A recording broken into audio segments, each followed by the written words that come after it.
one, the only, the Oscars. Featuring daily updates from Hollywood and your host, Antonio Sabato Jr., this is the Road to the Oscars. Hi, everyone. It's Thursday, February 21st. I'm Antonio Sabato Jr., and welcome to the Road to the Oscars. Now, we'll be coming to you every day with daily updates leading to Oscar night, with exclusive looks behind the scenes, and be sure to stay tuned because I have a very special interview with an Oscar performer later in the show.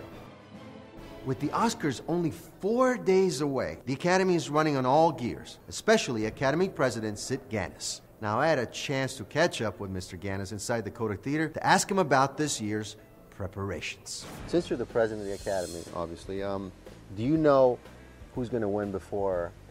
Oh, yeah. You want me to tell you? You do. I do. You have all the winners? Oh, yeah. You want to see them? I do.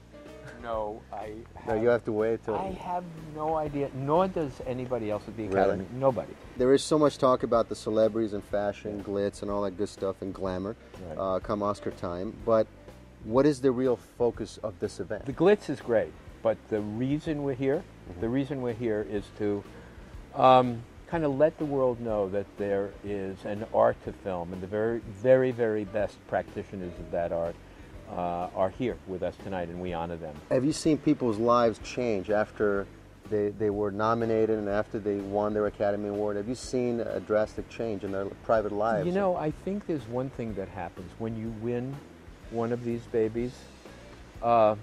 There's an emotional change in people. There's no question about it.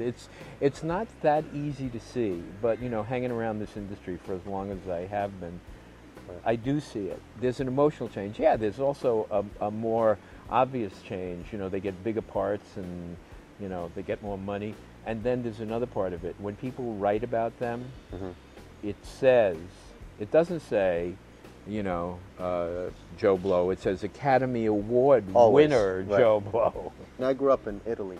You might not know that. I grew up in Rome. So I remember just being a little boy watching the Academy Awards, and just over the years, I just cannot miss it. It's just the biggest thing. I'm waiting to see it. The art of film is a worldwide art. It's amazing. It's not just about, we're sitting here in the Kodak Theater on Hollywood Boulevard. It's not just about us. It really isn't. It's about the artists of the world. That's so right. It's good. Now, I told you I would have an interview with a performer at this year's show, and I got a chance to sit down with Kristen Chenoweth, who will be performing That's How You Know, which is one of the 5 nominees for Best Original Song, along with Happy Working Song, Falling Slowly, Raise It Up, and So Close.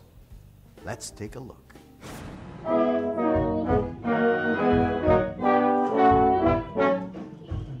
It's called That's How You Know, and it's basically about how do you know if a guy really likes you. And it's very nerve-wracking. You know, it's the biggest audience I've ever had before.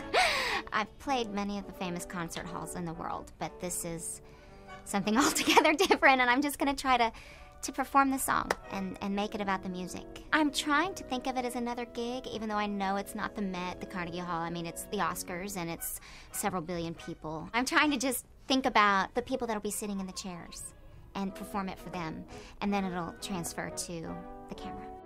Now, I can't wait to see that performance, along with all the others, live Sunday, February 24th at 5 p.m. Pacific, only on ABC. And don't forget, on Oscar night, be sure to come to Oscar.com for our live backstage thank you camp, where you can see your stars just moments after accepting their awards. See you tomorrow on the Road to the Oscars.